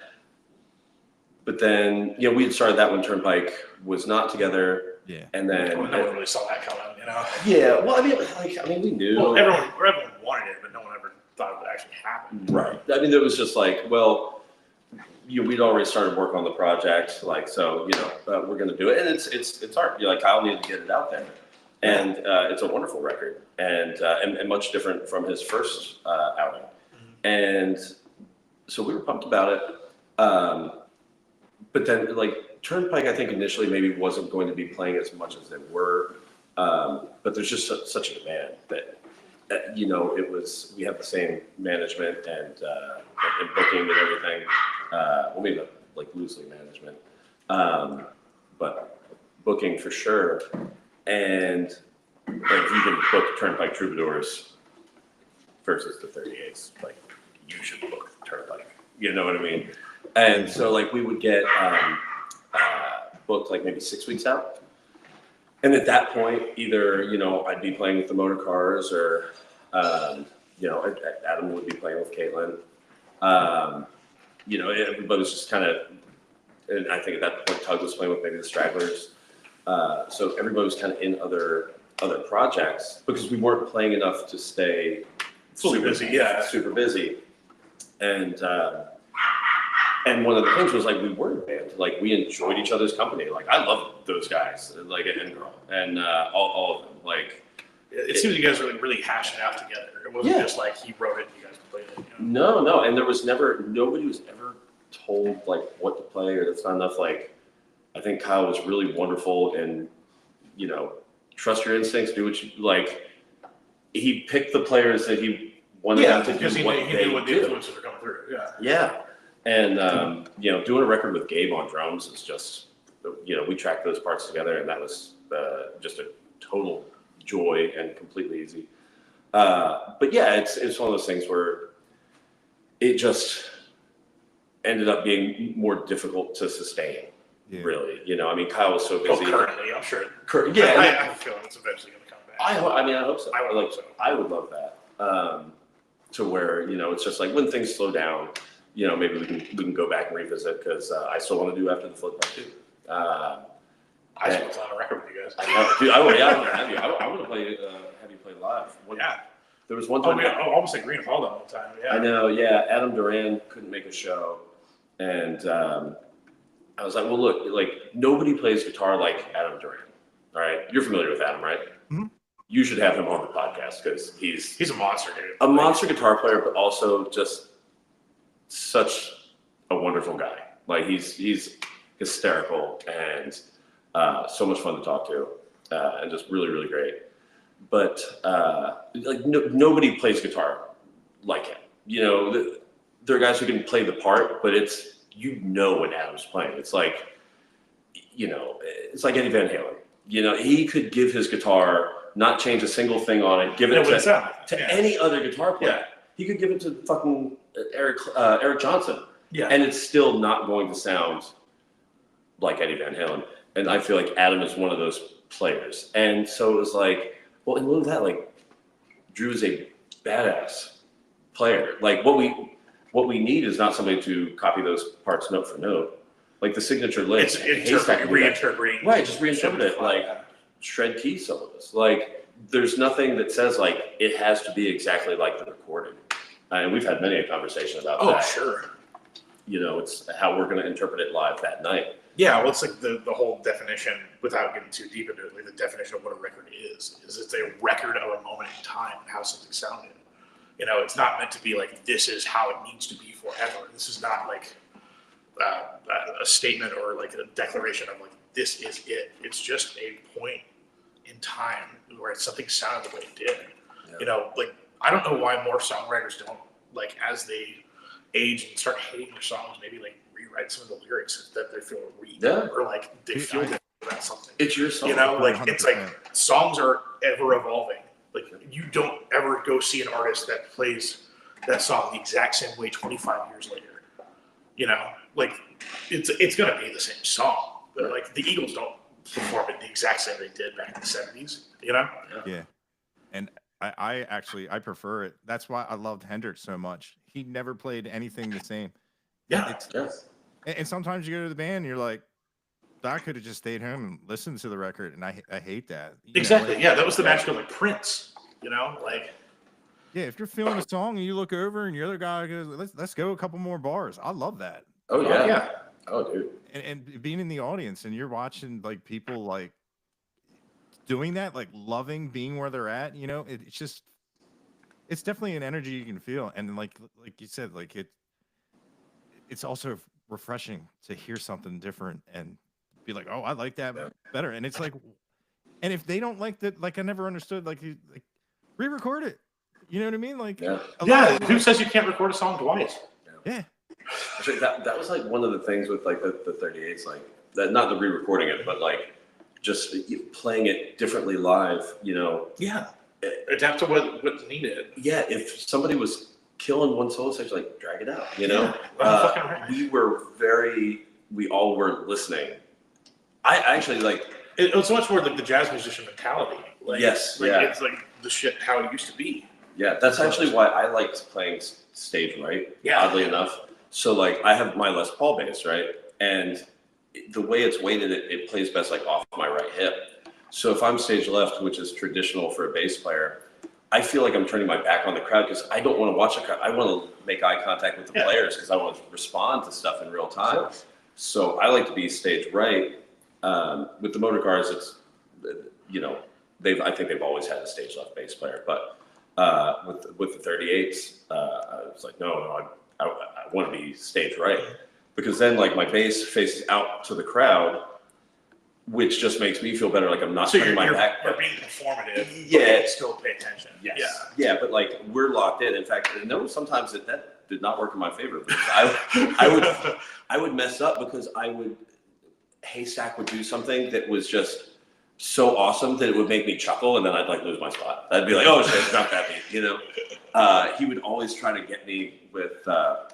There was this one banjo, Phil, and he would always just try to make it like more and more ridiculous, just to like. Oh, I heard about that. Yeah, just to throw me off, just to like watch me like. More notes, more intense. Yeah. I just love it. Like I loved it, and it, you know. So yeah, I don't know. I love the 38s. I miss that band. They were fantastic. Yeah. They were still are a great band. Oh yeah, but yeah, some of the pretty much everybody in that band was so good. And they're all doing cool things too. Oh yeah, like, no, everybody's doing great. Like Ken's been like popping off recently. Oh, Ken is killing it. Ken is absolutely killing it. I mean, and to her credit, like she's been chasing American Aquarium's tour bus for a while. Yeah, I saw that. Yeah, like that's tough. Chasing a tour bus, not fun. Yeah. But yeah, Ken. I mean, the moment you see Ken Pomeroy and hear her voice, and dude, I discovered her through Instagram like years ago, man. She had me in tears with that song. That was just like, you know, just another song to her, I'm sure. Oh, sure. But like, she's great. I saw her play with Chris Jones, and she was amazing. And then we always knew she was amazing. We knew she was a great songwriter, and I loved a lot of her songs. But then I think it was the first show she did with the 38s, and she was going to do a couple of acoustic songs. And me and Gabe Pearson, the drummer for the 38s, we went out through and went to the back of the theater to listen to her songs. And keep in mind, I think she was like 20 at the time. Like she wasn't even 20. Yeah, no, she was young. She was 20 years old, and she was like, I wrote this song about, you know, how I perceive Joan Baez's relationship with Bob Dylan. Right.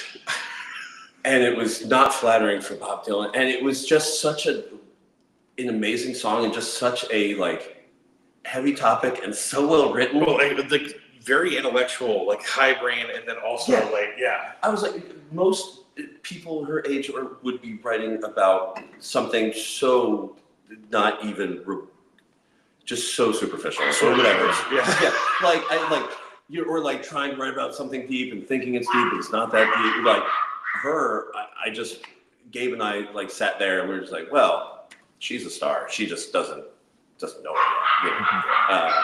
So there's all the wonderful success she's had is just the drop in the bucket. Like there's just more of that that's going to be heaped on her. And like, I mean, she keeps nailing it, man. Like she got those songs in that movie. Was it Twisters? Yeah, Twisters. Yeah, she's been doing. Every time I see her pop up, it's like she got signed to what was it, Rounders Records. I didn't know that. Yeah, she got signed to that record label. Yeah, she's just fucking. She's crushing it. She's killing it. So that's good to hear. Yeah. But yeah, do you guys need to wrap it up? What time is it? I can't tell. It's almost 7. Yeah. Sure do. Yeah. Steve sent me a message. He was like, "Hey, you might wanna," and I looked down. I'm like, "Oh, it's almost been 2 hours." Yeah, that flew by. Yeah. But gig shout outs real fast. We're playing on Saturday. Come see us with Vince Dill if you're in Fort Worth. Yep. At Magnolia Motor Lounge. And then if you're in Austin, I'm playing with Dustin Schaefer on Thursday night at the Saxon Pub. He's releasing a single called Azalea Drive. And so we're at Saxon Pub at 10 o'clock. Saxon Pub, 10 o'clock. I got to text him.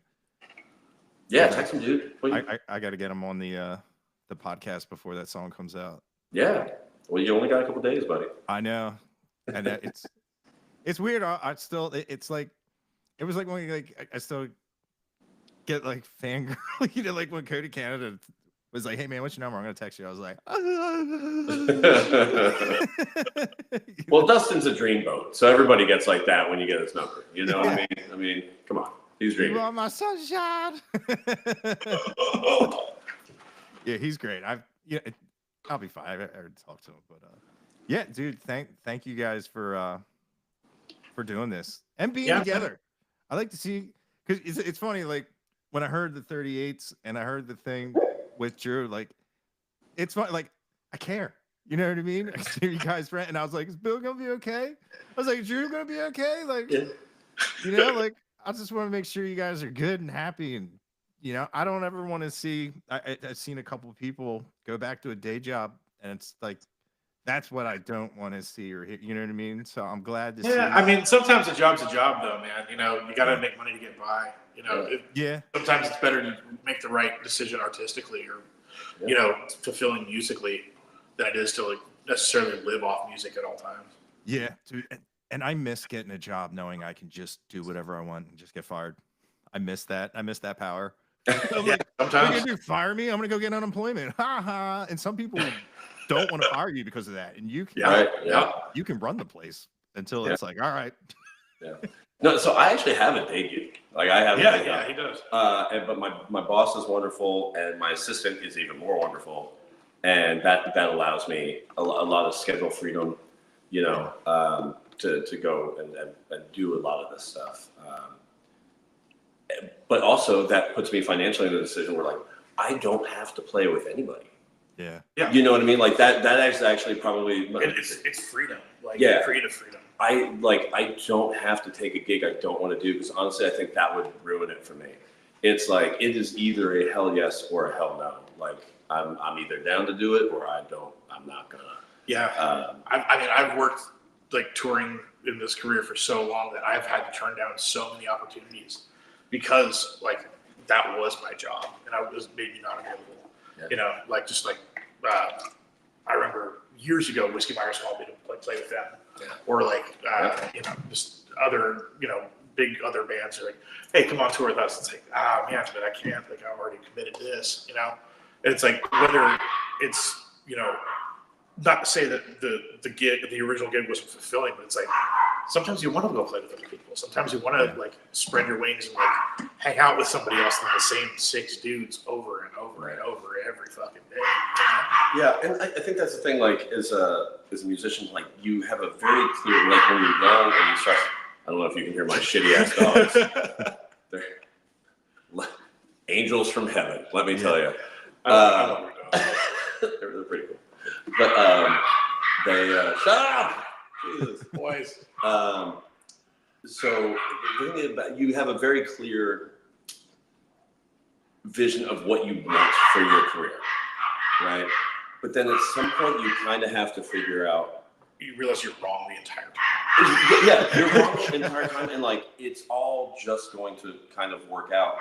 You don't really have control over what opportunities, and there's no point in beating yourself up over like, oh, well, I had to pass on this because of this. Because if you hang in there long enough, there's a kind of a small pool of people available who do it, who like, do people want to be in the tour bus with you? Do people want to be on stage with you? Yeah. Do you musically get it? Are you hard to work with? Are you creative? Do you even want to do that? And you right, and vice versa. Yeah. So it's like, you think like, oh, I'm good. You have this imagined trajectory for yourself in your career. And then you kind of realize like, I have a lot less control over that, but I can capitalize on like, I've known the motor cars for fucking years. I never thought I'd be playing with the motor cars. And I also never thought I would enjoy it as much as I do. Like I love playing with those guys. They're fantastic. They're really great people. And, it's a fun crew. And like, I never once, and if I ever get to the point where I'm like, oh, I'm dreading this gig, like then it's time for me to quit. Like I wouldn't, so that's the sort of thing. Like you never know where it's going to take you. And you have much less control than you want to admit. I was going to say, like, I spent so many years of my life always saying yes to literally everything. And I've realized, like, later in life, that helped me build up, like, maybe a better player, met more people. Oh, yeah. But, like, I think I've had way more opportunity after I started saying no. Yeah. I got better opportunities. And, it, like, not as often, obviously, but, like the things that really were more fulfilling started coming about because I wasn't so busy just doing anything I could. Right. Right. Yeah, it's like, I'm sorry I cannot pass on that gig, but, I'm opening for a, puppet show at 2 p.m. Right. So I wouldn't be able to make sound check. Well, for example, we're playing our Minskill set on Saturday night. Right. I had to tell Josh Weathers now. Yeah. It's like, do I want to play with him? Yeah, but of course, yeah. I actually told Josh Weathers. His TM had hit me up about filling in for him, but I was playing with the motor cars. I think it was Thursday and Saturday. Yeah. And this was like a Monday, and they were like, "We might need a sub on Friday," and I was so busy that I knew I wouldn't have enough time to do the band justice to like learn the material. Even though he wanted to do the gig. I would have loved to have done the gig. Like, Josh is an amazing dude. He's I love phenomenal. him. Yeah, I love him. I'm still playing with him on Friday. We're at Mineral Wells. well, I may take a ride to Mineral Wells on Friday. But, it would have been a fun gig to do. But, like, I'm not going to get up there and embarrass myself. Now, if they call day of and they're like, it's an emergency scenario. You go do what you can. You go do what you can. But, like, I'm not. That was me with him on an LJT. Yeah, I have a day gig. So it's not like I could spend Monday through Thursday learning his set. Yeah. And honestly, I had a busy ass week at work. Like I was like, I'm not going to have any time. So, it's just like the sacrifices you make. It's just like no one gig is going to make or break your career. No. Yeah. So, but if you do something really unprofessionally, then that will affect it. Oh yeah. Yeah. Yeah. It's true. But thank you guys for coming on. Sure, man. No, thank you for having us. I guess last minute shout outs. Songwriter night on Mondays in Fort Worth at Tulips. If you're a songwriter, come out, meet some people. I think we still have a couple slots to fill out the last night if you guys want to. Wednesdays at White Elephant in the Stockyards, my band Chixie Dicks. Maybe you'll see Patrick there. I've seen you guys, right? Was that Chixie Dicks or it was the Chixie Dicks on Wednesdays. Yeah. We've been doing it like 4 years. And every night, 90s country. And every night till the end of time. Yeah. It's kind of like indentured servitude, but like it's gray area, Indentured servitude. That's funny.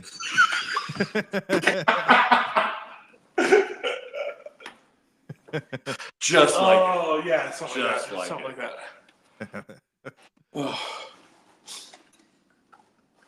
But yeah. Oh man. I guess it's about it. Yeah. Go stream my songs. Yes. Yeah. His album. When's your first single come out? I don't. It's not done yet. Where can they, I put a couple singles out last year. where can they follow you on the? Spotify, Instagram, Facebook. I think I have a Facebook page. I don't know. You should know that. You should probably know that. I have a TikTok. I don't really get on it, but Instagram. That's what Instagram. Yeah. Yeah. Woolly beard. I Right? use. Woolly beard. Yeah. Woolly beard. Yeah. Old gamer tag. I'm touring a bunch next year, so come out and see me. I'm all over, like opening up for War Davis. So. Just with a bunch of bands or. No, yeah, I'm going to be in North Carolina with War Davis in February. solo stuff. Yeah, doing my stuff. Oh, at the Bird's Nest. Yes. Man, that's. Yeah, I think they just announced the 4th night. Okay. Yeah, I've been there before. That's a cool listening room. Yeah, I'm looking forward to going there. I haven't been. Yeah, it's like the town is church, Done. funeral home, church, funeral home, and Mexican restaurant, and more funeral homes. It was like not a lot to do there, but it's a cool room, and they have like.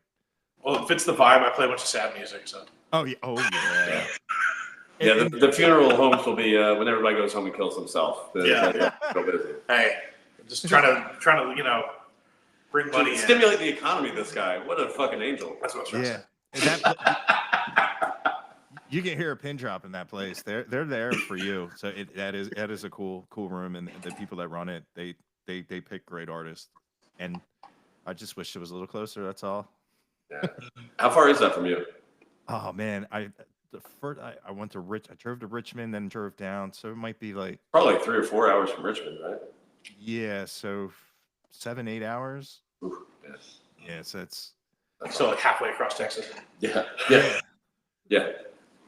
It's funny. So talking to somebody, they blows their mind when I tell them like I can drive through 3 states in 10 minutes here.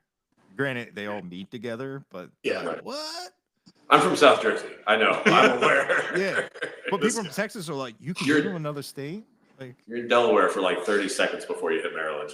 You know? Very true. Yeah. But all right. All right. Thank you very much for having us. Yeah, man, this is fun. It was fun to get to double team you, Yeah. Yeah, it was like a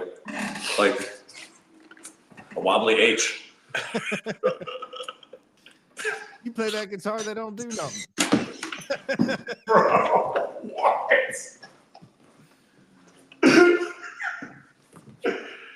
All right, guys. I'll see you.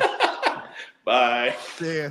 A wobbly age. I I don't know. Oh, I guess after you, we're supposed to leave this on, two right? 40-year-old men trying to. Well, Tello said something about it has to. This picture's talking to me. Right? Man, I don't understand this. There's a leave button. I would like to leave this right now. No, that left me somewhere else. Hold on. Okay, no camera. God damn it. I'm just turning it off. I'm turning it off. I just The lift whole things up iPad. and put them down. I don't know. Do we have to hit leave? Is that what we're supposed to do? Dear God. I'm Leave leaving the it. studio, yes. I'm leaving that. Oh.